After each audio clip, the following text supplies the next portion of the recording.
नाज़रीन, मैं हूं आपकी मेज़बान अरूसा खान और आप देख रहे हैं समा डिजिटल। बड़ी ईद की बड़ी खुशियां आप सबको मुबारक हों। वैसे तो हर ईद पे हम आपके लिए कुछ ना कुछ मुनफरिद लेकर आते हैं और आपको मिलवाते हैं हम किसी ऐसी सेलिब्रिटी से जो कि आपकी पसंदीदा है, लेकिन इस दफ़ा हमने किया है कुछ मुख्तलिफ और हमने आज छापा मारा है उस घर के शख्स पर जो कि मुआशरे की काली भेड़ों पे छापा मार के उनको एक्सपोज करते हैं। जी हाँ, मैं बात कर रही हूँ one and only Ikrarul Hasan की। तो कुछ भी नहीं, मैं तो बस आपका इंट्रो दे रही थी। मैंने कहा कि आज ईद का दिन है, ईद मुबारक। और मैं भी ठीक, मैंने सोचा काली भेड़ों को तो आप जो है ना वो उनको तो आपने एक्सपोज किया ही हुआ है छापे मार मार के, तो हमने सोचा आज हम भी आपके घर पे छापा मारते हैं। वैसे इकरार घर पे महक आ रही है, कुछ बन रहा है क्या? वैसे तो कुछ बन चुका है, सुबह सुबह कलेजी अम्मा बना लेती हैं, लेकिन मैं आज ज़ैनी ने बनाई नहीं, वो अम्मा बनाती हैं, तो मैं कुछ तवा आजमाई कर रहा था, खुद कढ़ाई बनाने की। ठीक है, अच्छा तो आप खुद भी कुकिंग करते हैं? वैसे मैंने तो बड़ा सख्त कुकिंग की है जब दुबई में थे, तो मैं बड़ा निहारी शहारी पता नहीं बिरयानी बहुत कुछ सीख गया था, लेकिन अब जो है ना वो मैं तो चले बनाते देखते हैं। तैयारी तो कंप्लीट थी, आपने बना क्या रहे थे आप? सही टाइम पे छापा मारा, अभी जब बनेगा तो पता लगेगा। देख ले, आप छापे मारते हैं गंदे ऑयल पे, गंदे खानों पे और फैक्ट्रियों पे। आज हमने कहा कि हम छापा मारते हैं आपके किचन पे। अच्छा जी, तो आप दुबई में कुकिंग करते थे? दुबई में, जी हाँ, मैंने बहुत अच्छा बड़ी, ये एनी आपको गवाही देगी इसकी। हाँ अच्छा, एनी से वैसे तो एनी जो है वो टिंडे गोश्त बहुत मज़े के बनाती हैं, लेकिन ईद पे बेस्ट क्या बनाती हैं? ईद पे एनी की हर चीज़ बहुत अच्छी होती है, ख़ास कबाब बनाती है प्याज़ों वाले। ठीक है, तो ये जो है ना आप सीखती जाएं उससे। अल्लाह रहम करे। अब देखें तो जब आप लोग दुबई में होते थे तो शिफ्ट होती थी? हाँ, चूँकि एनी भी काम करती थी और मैं भी काम करता था, तो फिर हम एनी न्यूज़ कास्टर थी, मैं भी न्यूज़ पढ़ता था, तो हम फिर बांट लिया करते थे काम। तो मैंने वहाँ पे जो दुबई है वहाँ पे बर्तन धोने से लेके अपार्टमेंट की सफाई तक जो है ना सब काम शिफ्ट्स में होता था। हाँ, हम पे बांट। तो आज हर ये सिंपल कढ़ाई है, सादा वाली। सिंपल मटन है कि चिकन? ये मटन। वैसे मैं मटन कम खाता हूँ, लेकिन जो है वो ये इकरार इस टाइम जो है वो शेफ इकरार बने हुए हैं। और ये कितने अरसे के बाद खाना बना रहे हैं आप, या हर ईद पे बना? नहीं, हर ईद पे तो नहीं, खैर काफ़ी अरसे बाद, बीच में किसी प्रोग्राम में अगर इत्तेफाक हुआ हो तो हुआ, वरना काफी अरसे के बाद आप बना रहे हैं। तो आज कोई खास आपने फरमाइश, एनी ने कोई फरमाइश की है कि नहीं, आज मेरा दिल चाह रहा था कि थोड़ा सा जो है ना वो कुछ अलग होना चाहिए, कुछ अलग होना चाहिए। चलें जी, एनी अभी अगर हम तो ये हमने हमारी ख्वाहिश थी कि हम एनी से रिमार्क्स ले पाते कि आज वो इकरार को खाना बनाते हुए कैसा फील करिए, वो तो बड़ी खुश होगी। भाई साहब है कहाँ होते हैं वो मेरे ख्याल मेहमानों के साथ कहीं पाई जा रही है। अच्छा जी, तो हमने छापा मार दिया, आपने छापा मार दिया, बस अब हम इसको जो है वो ये सारे मसाले जो हमने इसके अंदर डाल दिए। ठीक है, और अब जो है वो हम इसका प्रेशर कुकर है। इतनी गर्मी में आपने वेस्ट कोट पहनी हुई है और आप ये देखिए आपके कहने पे जो है ना वो ये बंद हो जाएगा। हो जाएगा, अल्लाह ने चाहा तो इंशाल्लाह ये जरूर बंद होगा। ये और ये चलिए जी, अब हम चलते हैं और हम करते हैं बाकी की गुफ्तगू और देखते हैं। अब इसको हम भूने के जब ये 20 मिनट बाद, तब तक हम गपशप लगाते हैं। आ जाइए, आइए।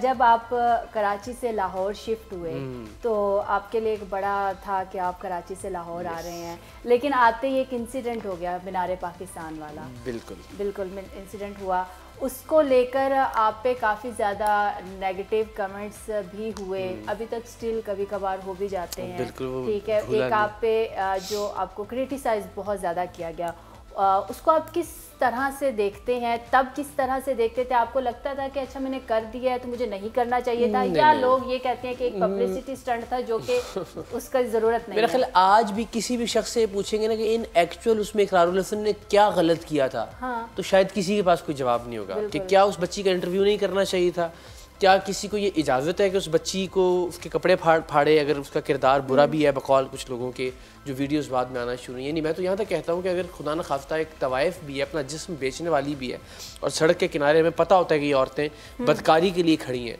तो क्या मुआशरे को ये इजाज़त दी जा सकती है कि वो उनके कपड़े फाड़ना शुरू कर दें? और उस वक्त जिस वक्त उस बच्ची के साथ ही हुआ था, कोई भी जर्नलिस्ट वो हर एक चाहता कि उसका इंटरव्यू करे, उससे इजहार हमदर्दी करे, पूरा पाकिस्तान उससे इजहार हमदर्दी कर रहा था। लेकिन मेरे इंटरव्यू के बाद उस वक्त जो तहरीक इंसाफ की हुकूमत थी पंजाब में, उस्मान बुज़दार साहब और उनका जो सोशल मीडिया सेल था, जो उनके सोशल मीडिया मुलाजमीन थे, उनको एक मौका मिल गया कि वो बर्डन शिफ्ट कर सकें, क्योंकि इन एक्चुअल तो ये हुकूमत वक्त की जिम्मेदारी थी कि एक बच्ची की इस्मत या इज़्ज़त को बचाएं, महफूज रखें एक पब्लिक पार्क में या पब्लिक प्लेस के ऊपर, चाहे वो टिकटॉक बनाना चाहती है, चाहे वो किसी भी तरह की रिकॉर्डिंग करना चाह रही है, चाहे वो अपने फैंस के साथ एक गेट टुगेदर करना चाहती है, तो वो ये मेक श्योर करना कि किसी भी पब्लिक प्लेस के ऊपर किसी भी औरत या किसी भी बच्ची के साथ, चाहे उसका किरदार कुछ भी है, कोई मिसबिहेव ना हो, ये हुकूमत वक्त की जिम्मेदारी थी। तो उस जिम्मेदारी को शिफ्ट किया गया और वो एक पूरी कैंपेन। तो मैं कहता हूँ आज भी जो समझता है कि जी इकरारुल हसन ने मीनार पाकिस्तान वाक़ई, तो उससे पूछें इकरारुल हसन ने मीनार पाकिस्तान वाक़ई पे क्या गलत किया इन एक्चुअल, तो मेरा ख्याल आपको कोई जवाब नहीं मिलेगा। ठीक है, इमरान रियाज को लेकर काफ़ी ज़्यादा जो है ना आपकी और इमरान रियाज की सोशल मीडिया पे, ख़ास तौर पर ट्विटर पे काफ़ी ज़्यादा एक दूसरे के दरमियान एक जंग वाली, दूसरे के दरमियान नहीं, मेरी तरफ से ही था, उनकी तरफ से तो खैर कोई जवाब ही नहीं आता था। आपकी तरफ से ट्वीट्स जाती थी और आपने काफ़ी ज़्यादा एक्सपोज किया उनकी जो झूठी प्रोपेगेंडा ट्वीट्स थी उनको। उसके बाद फिर एक वाक़या हो गया, सानिया 9 मई हुआ, फिर इमरान रियाज साहब अभी तक लापता हैं। तो उसको आप किस तरह से देखते हैं? जब आप उन पे क्रिटिसाइज कर रहे थे तो क्या वो कोई जाती क्रिटिसिज्म था? कतन नहीं, मुझे लगता था कि वो एक बड़ी तवाना और बड़ी मजबूत और बड़ी बुलंद आवाज़ थे एक ख़ास नैरेटिव की, और अगर मैं उस नैरेटिव के अगेंस्ट था तो मुझे चाहिए था कि मैं उस नैरेटिव के अगेंस्ट दलील के साथ, सबूत के साथ, जो कि मैंने किया कि एक वक्त में वो एक बात किया करते थे, एक वक्त में वो दूसरी बात करते थे, और मैंने उनकी मौजूदगी में वो सब किया, जिस पे ज़ाहिर वो नाराज़ भी हुए, ब्लॉक भी कर दिया उन्होंने मुझे और अल्टीमेटली सब चीज़ें। लेकिन मैं आज भी अपने उन तमाम तर इख्तलाफात पर कायम हूँ। मैं समझता हूँ कि जो मैंने उस वक्त जो उनसे इख्तलाफ राय का इजहार किया वो बिल्कुल दुरुस्त किया। उसके बावजूद मैं ये समझता हूँ कि उन समेत किसी भी शख्स को इस तरह से गैर कानूनी तौर पर लापता नहीं किया जाना चाहिए, चाहे वो मैं हूँ, चाहे वो इमरान रियाज ख़ान है। इख्तलाफ राय का हरगिज़ हम ये समझते हैं मतलब ये है कि बस एक दूसरे से आपकी कोई ज़ाती और जानी दुश्मनी हो गई है जो नस्ल दर नस्ल चलेगी और कत्ल पे ही ख़त्म होगा मामला, ऐसा नहीं है। मेरा ख्याल है ये गुफ्तगू है, दलील है, दोनों तरफ से उसका इजहार किया जा सकता है, लेकिन यूँ किसी का भी उठा लिया जाना और उसका कोर्ट ऑफ लॉ में पेश ना किया जाना ये कंडेमेबल है। मैं इसकी मजम्मत करता रहा हूँ, कर रहा हूँ, और जब तक वो अपने घर वालों के साथ नहीं आएंगे तब तक मैं उनकी आवाज़ बनता रहूँगा, उनके लिए ट्वीट्स भी करता रहूँगा, उनके हक़ में बात भी करता रहूँगा, और जब वो वापस आ जाएंगे तब उन्हें याद भी दिलाऊँगा कि आप ही इस तरह गैर कानूनी तौर पर उठाए जाने को जस्टिफाई करते रहे हैं माजी में, और इसी तरह आपको उठा लिया गया था। तो हम आपके लिए आवाज़ उठा रहे थे। आज आपको चाहिए कि आप अपनी उन गलतियों पर कम से कम नादिम ज़रूर हों। तो मैं तब दोबारा से इख्तिलाफ राय का सिलसिला शुरू करूँगा इंशाल्लाह, जब वो वापस अपने बच्चों और अपनी फैमिली के दरमियान। जब भी कोई सहाफ़ी इस तरह उठाया जाता है या गायब हो जाता है या किसी भी सहाफ़ी के साथ कुछ बुरा होता है तो आप हमेशा उनके हक़ में ट्वीट करते हैं, चाहे वो आपके कितने खिलाफ क्यों ना रहा हो। अगर हम मिसाल ले लें कि जब मीनार पाकिस्तान का वाक़या हुआ था तो आपकी सपोर्ट में सहाफ़ी नहीं थे, सपोर्ट में नहीं, मुखालफत में आए थे। जैसे कि अगर मैं कोट करूँ, समी इब्राहिम थे, सिद्दीक जान थे, इमरान रियाज साहब थे, तो आपके खिलाफ प्रॉपर हैशटैग ट्रेंड चलाए गए थे कि इकरारुल हसन को गिरफ्तार करो। समी इब्राहिम साहब ने तो बाकायदा इकरारुल हसन को गिरफ्तार करो का ट्रेंड चलाया, इमरान रियाज खान साहब ने, सिद्दीक जान साहब ने। नहीं, बिल्कुल अच्छा नहीं है। मैं तो उसूल की बात करता हूँ। बस एक उसूल है और वो उसूल सब पर लागू होना चाहिए, और वो उसूल ये है कि किसी को भी उसकी राय के इजहार के जुर्म में इस तरह से गिरफ्तार नहीं किया जाना चाहिए। आपके खिलाफ ट्रेंड चलाए गए, आपकी सपोर्ट में सहाफ़ी नहीं आए थे, लेकिन आप सबकी सपोर्ट में निकलते हैं, तो इसको आप किस तरह से लेते हैं? मुझे लगता है कि इससे कोई फ़र्क नहीं पड़ता। क्या मैं फिर इसका मतलब है कि ये देखूं कि फ़लाँ ने फ़लाँ वक्त में मेरी सपोर्ट की थी तो आज मुझे उसकी सपोर्ट करनी चाहिए? नहीं, मैं ये समझता हूँ चाहे उस कैंप के लोग हैं चाहे इस कैंप के लोग हैं। बड़ी बदकिस्मती की बात है कि सहाफ़ियों को हम कैंप्स में शुमार कर रहे हैं, जबकि ये सहाफ़त होती नहीं है असल में। तो चाहे मतीउल्लाह जान का उठाया जाना है, चाहे इमरान रियाज खान का उठाया जाना है, चाहे असद तूर के ऊपर तशद्दुद है, चाहे सिद्दीक जान का उठाया, तो बस उसूल होना चाहिए कि किसी को भी उसकी राय की बुनियाद पे, वो राय मेरी राय से मुताबिकत रखती है या मेरी राय के मुखालिफ राय है, उसकी बुनियाद पर उसके खिलाफ कोई कार्रवाई नहीं होनी चाहिए। और मेरा ख्याल है कि ये आफाकी और बैनुल-अक़वामी उसूल है, इस उसूल के ऊपर सबको परखना चाहिए। कोई मेरे मुखालिफ रहा है, किसी ने मेरे हक़ में ट्रेंड किया है, किसी ने मेरे हक़ मुखालिफ ट्रेंड किया है, इस बात से मुझे कोई फ़र्क नहीं पड़ता। तो जब आपके खिलाफ ये ट्रेंड चलाए गए उसके बाद सदीक जान या किसी सहाफ़ी ने जिन्होंने खिलाफ नहीं किए, लेकिन आप देखिए ना या किसी ने कोई शर्मिंदगी का वक्त बहुत बहुत बड़ी जालिम चीज़ है। हर चीज़ आपके सामने आईने की तरह ला के रखती है। चाहे इमरान भाई थे, चाहे सिद्दीक जान, जितने भी लोग थे, ये सब उस ज़माने में चूँकि तहरीक इंसाफ की हुकूमत थी और ये सब तहरीक इंसाफ के सहाफ़ी कंसिडर किए जाते हैं और इन सब के माली मफादात तहरीक इंसाफ के साथ वाबस्ता है। हम सब जानते हैं कि जितने यूट्यूबर्स थे अल्टीमेटली इनकी इनकम जनरेशन एक नज़रिए से वाबस्ता थी और वो नज़रिया तहरीक इंसाफ से वाबस्ता था, उनकी व्यूअरशिप तहरीक इंसाफ से वाबस्ता हो गई थी, इसलिए वो चाह कर भी तहरीक इंसाफ के ख़िलाफ़ कोई बात नहीं कर सकते थे, इसलिए कि उस दिन के हज़ारों डॉलर्स स्टेक में लग सकते थे उनके। तो एक तरह से उनके नज़रियात जो हैं वो डायरेक्टली तहरीक इंसाफ के नज़रियात के साथ मुंसलिक हो गए थे। तो तभी इन्होंने मीनार पाकिस्तान में तहरीक इंसाफ की पंजाब हुकूमत को जस्टिफाई करने के लिए, उसको बचाने के लिए या वो प्रेशर कम करने के लिए ट्रेंड चलाए, Pakistan is safe for everyone. आज वही पाकिस्तान है, वही इमरान रियाज खान है, वही सिद्दीक जान है। आज उनसे पूछिए कि क्या आज वो ये ट्रेंड चला सकते हैं कि Pakistan is safe for everyone? मेरा ख्याल है कि उनका जवाब नहीं में होगा। ठीक है, चूँकि ट्वीट्स की ही बात हो रही है तो इसको हम ज़रा लाइटर नोट में बात कर लेते हैं कि आप इतनी सख्त बातें करने के बाद आपने कहा कि जो सहाफ़ी हैं वो इस टाइम बढ़ चुके हैं, कोई पीटीआई का है तो कोई पीडीएम को सपोर्ट कर रहा है। आपके बारे में कहा जाता है कि आप सुबह नाश्ता किसी और जमात के साथ करते हैं तो रात को डिनर किसी और सियासी जमात के साथ कर रहे होते हैं, तो आप प्रॉपर कोई लंच क्यों नहीं कर लेते किसी के साथ? मुझे लगता है ये मेरी कामयाबी है, अगर आप ये समझती हैं। यानी मैं आप ही से सवाल करता हूँ, आपके ख्याल में मैं किस सियासी जमात का हामी हूँ? आप अगर मेरे ट्वीट्स देखें पिछले साल, 1.5 साल, 2 साल में, तो आपके ख्याल में मैं किस सियासी जमात का हामी हूँ? मेरे ख्याल से कि सहाफ़ी हामी तो नहीं होता। फिर आपका क्या तासुर है? वो अगर वही हम बात कर लें कि अगर पीटीआई को सपोर्ट करते हैं तो फिर तो हम सपोर्टर्स में आ जाएंगे ना। तो फिर मेरा ये ख्याल है कि ये मेरी बतौर सहाफ़ी कामयाबी है। अगर कोई ये कहता है कि मैं लंच जो है वो डिनर किसी और सियासी जमात के साथ करता हूँ, या मैं विकेट के दोनों जानिब खेलता हूँ, या मैं किसी एक तरफ तो हो जाऊँ भाई, क्योंकि हमेशा जो तहरीक इंसाफ के एक तरफ होना ज़रूरी है। बिल्कुल बदकिस्मती है ना, हमने तसव्वुर कर लिया है कि ये एक तरफ होना ज़रूरी है, इसलिए कि हमें दिखा ये दिया गया कि एक तरफ के सहाफ़ी, हमें ये जो एतदाल की बात है, मिसाल के तौर पे मैं अभी आपसे ये बात कहता हूँ कि 9 मई को पाकिस्तान तहरीक इंसाफ ने जो कुछ किया वो बिल्कुल गलत किया और वो काबिल मज़म्मत है।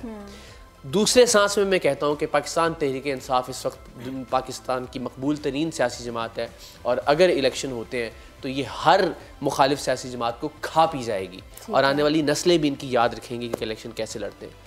तो ये दोनों बातें अपनी अपनी जगह हकीकत हैं। अब मैं अगर ट्वीट करूं कि 9 मई को तहरीक इंसाफ ने जो रद्दअमल ज़ाहिर किया वो इंतहाई घटिया था, काबिल मज़म्मत था, दूसरी ट्वीट करूं कि इस वक्त पाकिस्तान तहरीक इंसाफ नहायत मकबूल जमात है और दोनों हक़ाइक़ हैं, दोनों फैक्ट्स हैं, दोनों अपनी अपनी जगह बिल्कुल दुरुस्त बातें हैं।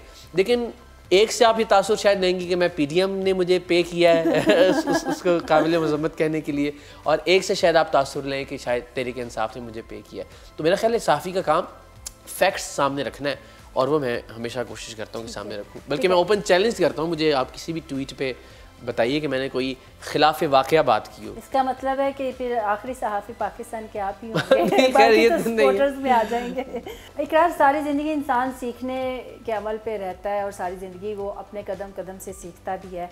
आपने अपनी गलतियों से कितना सीखा है और कोई ऐसी गलती जो आप चाहते हो कि मैं दोबारा उसी मोड़ पे चला जाऊं और उसको मैं सही कर लूं और मैंने वो गलती शायद ना की हो या ना की होती?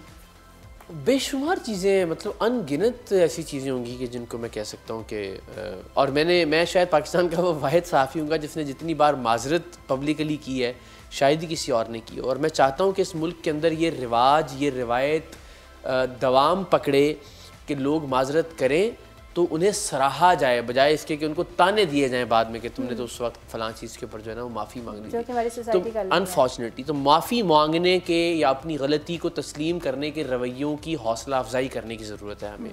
तो मेरा ख्याल है कि मैंने मुतअद्दिद ट्वीट्स के ऊपर, मुतअद्दिद प्रोग्राम्स के ऊपर, मुतअद्दिद अपने बयानात के ऊपर, मुतअद्दिद अपने एक्ट्स के ऊपर कई बार, मिसाल के तौर पर जो सबसे इम्पॉर्टेंट चीज़ अगर आप मुझसे मेरे करियर के हवाले से पूछें तो एक साहब को मैंने ऑन एयर एक थप्पड़ मार दिया था।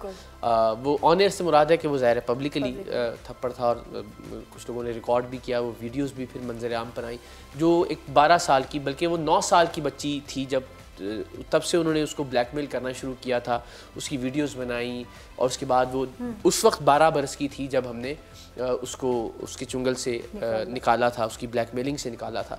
तो ज़ाहिर है वो एक ऐसा बहुत ही इमोशनल फैक्टर था। वो बच्ची मुझसे बात करते हुए रोई भी थी उससे पहले, और वो बदबख्त उस पर मज़ीद इल्ज़ाम लगा रहा था चोरी के, तो ज़ाहिर मेरा हाथ उठ गया। तो मुझे लगता है कि वो एक अमल ऐसा है कि जो शायद मुझे नहीं करना चाहिए था, बावजूद इसके कि उसकी वजह मौजूद थी। मेरी जगह कोई भी इंसान होता तो शायद वैसा ही एक्ट करता जैसा मैंने किया, मगर अगर मुझसे पूछें तो शायद मैं कोई एक चीज़ अगर रिवर्स करना चाहूँ तो उनमें से कोई एक चीज़ ही होगी कि मेरा हाथ ना उठता तो ज़्यादा बेहतर था। पहली दफ़ा हाथ उठा था? पहली दफ़ा हाथ उठा, जी। उससे पहले कभी हाथ नहीं उठाया किसी को?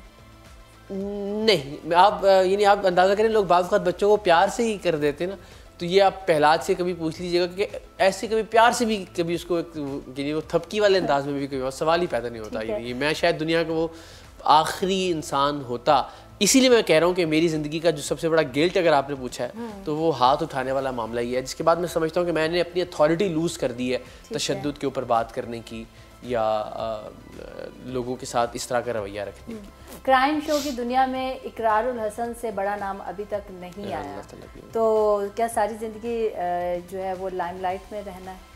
और इसमें लाइमलाइट में रहने का राज क्या है कि इकरारुल हसन के बाद या सरेआम के बाद कोई अभी तक प्रोग्राम क्यों नहीं? ये बड़ा मुश्किल काम था। सरेआम 10 बरस हमने किया है अब तक तकरीबन, और इसको हम कंटिन्यू कर रहे हैं। It was not at all an easy job. इसमें प्रोग्राम से हटकर इतने मसाइल थे, उसके बाद इतनी मुश्किलात थी, इतनी धमकियाँ थी, इतनी मुखालफतें थीं, इतने केसेस थे, इतने लीगल प्रॉब्लम्स थे कि कोई भी प्रोग्राम हमारे मद्दे मुकाबले, इस तरह के सैकड़ों प्रोग्राम्स शुरू हुए, सैकड़ों प्रोग्राम्स लिटरली, लेकिन कोई भी प्रोग्राम शायद 4-6 महीने से ज़्यादा नहीं चल सका इस नौइयत का, इसलिए कि बड़ा दिक्कत तलब काम है सरेआम। तो ये, और आप ये देखिए ना कि अल्लाह ताला की कितनी बड़ी ये करम नवाजी है कि वहाँ जहाँ 5-5 प्रोग्राम्स लोग हफ्ते में करते हैं, वहाँ प्रोग्राम सरेआम हफ्ते में एक ही बार होता है, और वो भी बसा औकात रिपीट करना पड़ता है, इसलिए कि ज़ाहिर है वो प्रोग्राम की तैयारी में हमें बहुत वक्त चाहिए होता है। उसके बावजूद सोशल मीडिया की फॉलोइंग के एतबार से अगर आप देखें तो सबसे ज़्यादा फॉलोइंग जो है वो प्रोग्राम सरेआम या उससे वाबस्ता होस्ट की है। तो ये मैं समझता हूँ कि प्रोग्राम की इससे बड़ी कामयाबी और कोई नहीं हो सकती कि आप हफ्ते में एक बार आते हैं, बल्कि महीने में शायद 2 या 3 बार स्क्रीन पे आते हैं, उसके बावजूद लोग इतना प्यार करते हैं और इतनी मोहब्बत से नवाजते हैं। हमारे माशरे का एक सबसे बड़ा नासूर जो है वो है मुनाफकत। तो जब आप इसका शिकार होते हैं तो आप इसको किस तरह से लेते हैं, या आपको पता होता है कि आपका कोई दोस्त आपके साथ मुनाफकत कर रहा है या आपके कोई जानने वाला आपके साथ मुनाफकत कर रहा है, तो किस तरह से लेते हैं? लेट गो कर देते हैं या फिर कोई रिएक्शन देते हैं? नहीं, बिल्कुल कतन। अब रिएक्शन वगैरह तो खैर बहुत दूर की बात है। मैं हमेशा अब ये कोशिश करता हूँ कि समझने की कोशिश करूँ कि अगर मैं उसकी जगह होता तो शायद मैं भी वैसे रिएक्ट करता। मैं लोगों के जूते में उतर कर, या कहते हैं ना उनके शूज़ में जाके कोशिश करता हूँ कि अब समझूँ। और मुझे अब इस तरह की चीज़ें बहुत ही बेमानी सी, बहुत छोटी और बहुत, यानी मैंने ये सीख लिया है कि किस दोस्त का क्या प्रॉब्लम है। कौन सा दोस्त जो है ना वो आपकी चुगली करेगा ही करेगा, यानी ग़ीबत करना ही करना है उसको। कौन सा दोस्त ऐसा है कि जिसने आपके साथ जो है ना वो कहते हैं ना ऊपर से आना, उसने वक्त पड़ने में ऊपर से आना ही आना है। कौन सा दोस्त ऐसा है कि जिसने आपको गेड़ा करवाना ही करवाना कि यार मैं बस पहुंच गया, दरवाज़ा खोल अपना बार दो, और अपने घर से भी नहीं निकला होगा। ठीक है। सो उन सारे दोस्तों के जितने भी प्रॉब्लम्स थे मैंने उनको आइडेंटिफाई कर लिया है, और मैंने अब ये तय कर लिया कि या क्या ये इन दोस्तों को रखना है या इनसे, तो ये तय किया कि नहीं, दोस्तियाँ तो अब नहीं छोड़ी जा सकती। सो उन प्रॉब्लम्स को ज़हन में रख लिया कि हाँ ये इशू तो इस बंदे के साथ होगा ही होगा, सो उसके साथ ही तवक्कुआत छोड़ दिया। इकरारुल हसन जर्नलिस्ट ना होते तो क्या होते? सिंगर। अच्छा, सिंगर होते। अच्छा, हमें लगा तो शायद आप पोइट होते। नहीं, मैं सिंगर।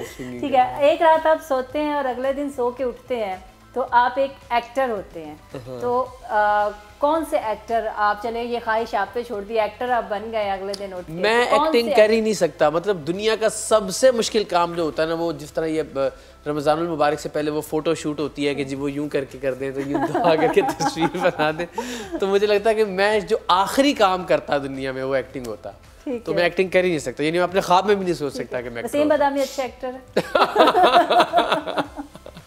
वसीम बदावी बहुत अच्छी कंपनी है एंड यस जितना कंट्रोल उनको अपने क्या कहेंगे उनको एक्सप्रेशंस पे है, यानी वो कोई मजाक करके या कोई ह्यूमर क्रिएट करने के बाद हम सारे अपना हंसी कंट्रोल नहीं कर पाते और वो यूँ देख रहा होता है कि तो जितना कंट्रोल उसको अपने एक्सप्रेशंस पे है, yes he is very good actor. कोई ऐसी ट्वीट जो कर दी और बाद में हुआ कि यार नहीं करनी चाहिए थी, अच्छा बहुत डिलीट किया। अभी रिसेंटली मैंने एक ट्वीट खदीजा शाह से मुताल्लिक की और उसको डिलीट किया मैंने, मुझे लगता था वो नहीं करनी चाहिए थी। ठीक है, अपने ऊपर तनकीद करने वालों को बहुत जल्दी माफ कर देते हैं आप, क्यों? नहीं, मैंने माफ तो तब करना हो जब खुदा न खास्ता मैंने कोई ग्रज रखा हो। मैंने अपने ऊपर तनकीद करने वाले किसी भी शख्स पे कभी कोई ग्रज नहीं रखा। मैं आपको बहुत अल्लाह ताला को हाजिर नाजिर जान के ये बात बता रहा हूँ कि मुझ पे किसी ने भी तनकीद की, हाँ बस इस बात पे मुझे थोड़ा सा दुख तकलीफ ज़रूर पहुँचती है जब कोई बदज़बानी करे या कोई घर वालों से मुतल्लिक़ कोई बात करे या कुछ इस तरह से, तो बायस तकलीफ़ ज़रूर होता है। लेकिन उसके बावजूद अगर मुझे मौका मिले कि मैं उसके ख़िलाफ़ कोई कार्रवाई कर सकता हूँ तो मैं कभी भी कोई भी कार्रवाई नहीं। ठीक है, हम एक रैपिड फायर करेंगे आपके साथ, उसमें मैं एक वर्ड बोलूँगी। अच्छा। और उस पे आपने जो चीज़ आपके जहन में आएगी वो आपने बोलनी है। आपने एक लफ्ज़ बोलना है, मैं एक लफ्ज़ और मेरे जहन में जो भी आएगा उस पे आपने वो बोल देना है। ज़्यादा टाइम नहीं, 2 से 3 सेकंड होंगे आपके पास। ठीक है। प्यार, इकरार ये अच्छा है। जिंदगी, पहलाज, दोस्त, राजा मतलूब आई नो, मीनारे पाकिस्तान, सबक, ब्लैक, माय कलर, शायरी, जिंदगी, पहलाज, जिंदगी, शायरी, ईद, खुशी, लाहौर, यादें, जीसी यूनिवर्सिटी, माँ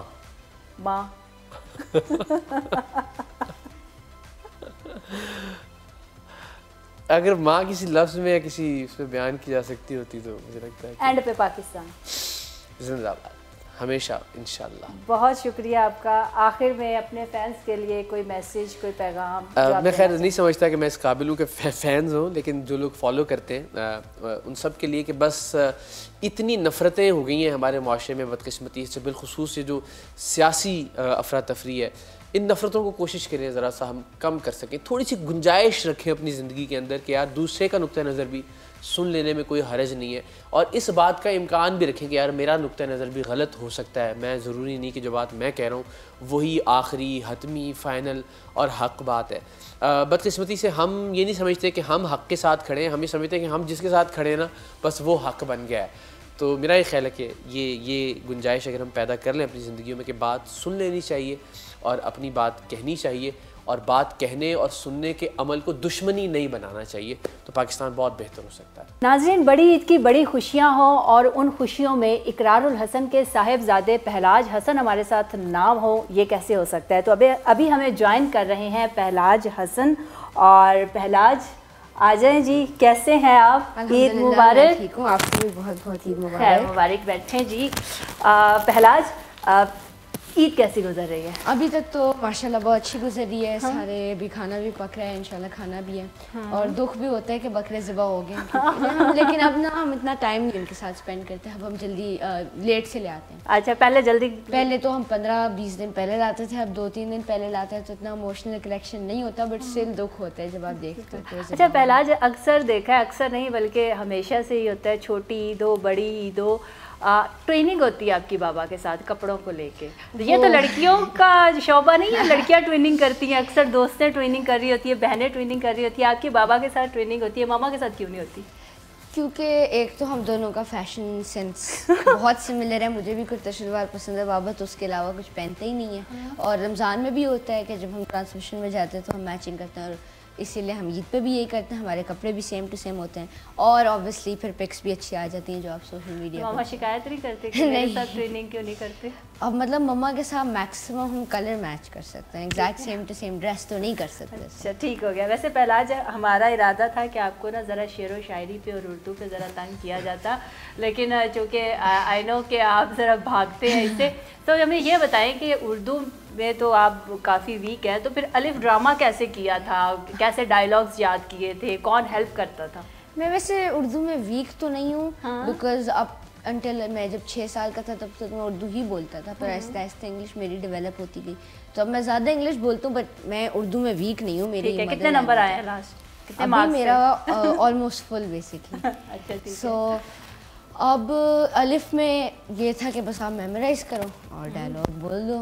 एक्टिंग पता नहीं मुझे ऐसे क्या पता, नेचुरल टैलेंट था, मुझे वैसे ही आती थी, बट दैट वाज द मुश्किल पार्ट। जो सबसे मुश्किल चीज़ थी वो कि आप डायलॉग मेमोराइज करो, कभी कभार बहुत लंबे होते थे, कभी कभार बहुत छोटे होते थे। तो डायलॉग डिलीवरी किसके साथ करते थे? डायलॉग डिलीवरी मैं बस अपने दिमाग में मेमोराइज कर देता था और फिर तुक्के से कर देता था। तुक्के से कर देते थे। पहलाज, अलिफ ड्रामे की शूटिंग के दौरान मेमोरीज बाबा के साथ, मामा के साथ या स्पेशल कोई हुई हो टीम के साथ? मतलब हम लोग आधे से ज़्यादा टाइम हमने कराची से बाहर स्पेंड किया था, टर्की, नथिया गली, इस्लामाबाद, और सारों के साथ एक्टिंग करना एक अच्छा एक्सपीरियंस था। मज़ा भी आया, हम लोग ट्रिप्स पे भी गए, घूमने फिरने भी गए शूटिंग के बीच में, और बहुत सी मेमोरीज़ हैं। जिस तरह टर्की में मैंने अपना फर्स्ट स्नोफॉल देखा, नथिया गली में मैंने बाबा ने एक छोटी सी बाइसिकल पे हम नीचे डाउन हिल हम उस पर राइड करते हुए आए, और हमने रात को चिकन पकड़ के, फ्रेश चिकन पकड़ के हमने उसका सूप बनाया। तो इस तरह की बहुत छोटी छोटी मेमोरीज हैं जिनको याद करके अच्छा लगता है। स्टार्ट में पहला जब आप टीवी पे आना शुरू हुए, आप ट्रांसमिशंस में भी आते थे, फिर आपने बच्चों के साथ भी कुछ प्रोग्राम करना होस्ट करना शुरू कर दिए, फिर ड्रामा भी किया, तो जितने भी आपके फैंस हैं वो सब यही समझते हैं कि आप आगे चल के या तो एक्टर बनेंगे या फिर एक अच्छे होस्ट होंगे या बाबा की तरह एक अच्छे जर्नलिस्ट बनेंगे। फिर एकदम से आप टीवी से गायब हो गए हैं, क्यों? कुछ और बनने की ख्वाहिश है? ऑब्वियसली मतलब आई डोंट थिंक कि कभी भी मेरा, मतलब बचपन से भी मुझे नहीं लगता मेरा कभी भी एक्चुअल पैशन था कि मैं न्यूज़ पर्सन बनूं या एनीथिंग रिलेटेड टू टेलीविज़न। मतलब obviously was in my choice. मैं जब 6 महीने का था तब मुझे टीवी पे लाया गया, बट मुझे मज़ा आता है। लाया गया मुझे मज़ा, ज़बरदस्ती नहीं थी, मुझे मज़ा आता है, बट मुझे प्रोफेशन के तौर पे अच्छा नहीं लगता। So footballer, professional athlete, that is अभी का मेरा गोल, मेरा पैशन। तो ठीक है, तो अभी आप फुटबॉल में ही आगे करियर बना रहे हैं। चलें इंशाल्लाह जी। फुटबॉल से रिलेटेड ही हमने कुछ क्वेश्चंस तैयार किए हैं, तो इनके आंसर्स आपने देने। Which football player has won the most FIFA world player of the year award? अब ये ना मुझे थोड़ा कंफ्यूजन लग रहा था। एक बैलन डोर होता है और एक होता है फीफा द बेस्ट अवार्ड। अब अगर दोनों में Lionel Messi has more than any other player. Messi जवाब दुरुस्त है जी। Which country has won the most FIFA World Cup? Brazil with 5. Who is the oldest player to have ever scored in a FIFA World Cup? Zlatan 2018 में भी नहीं खेला था। Cristiano Ronaldo इस world cup में मैं जल्दी भूल गया। Which club has won the most English Premier League titles? Manchester United.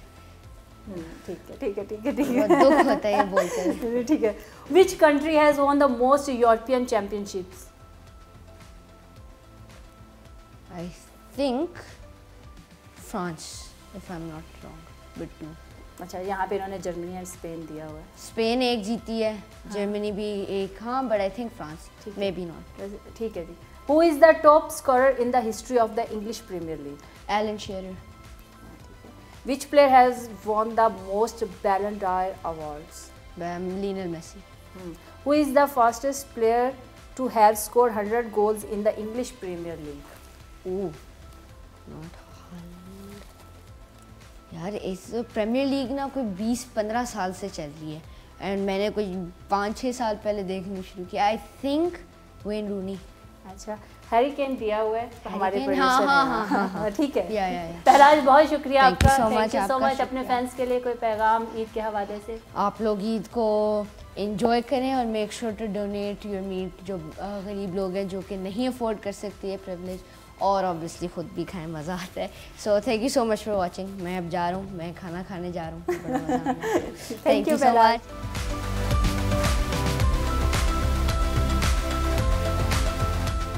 जी नाज़रीन, जैसा कि आपने देखा कि आज ईद का दिन हमने इकरारुल हसन के साथ गुजारा, और इकरारुल हसन जितना अच्छा शो करते हैं, जितने अच्छे से छापे मारते हैं, उससे ज़्यादा अच्छे से वो खाना भी बनाते हैं। तो इसी के साथ मुझे इजाज़त दीजिए। देखते रहिए समा डिजिटल। अल्लाह हाफ़िज़।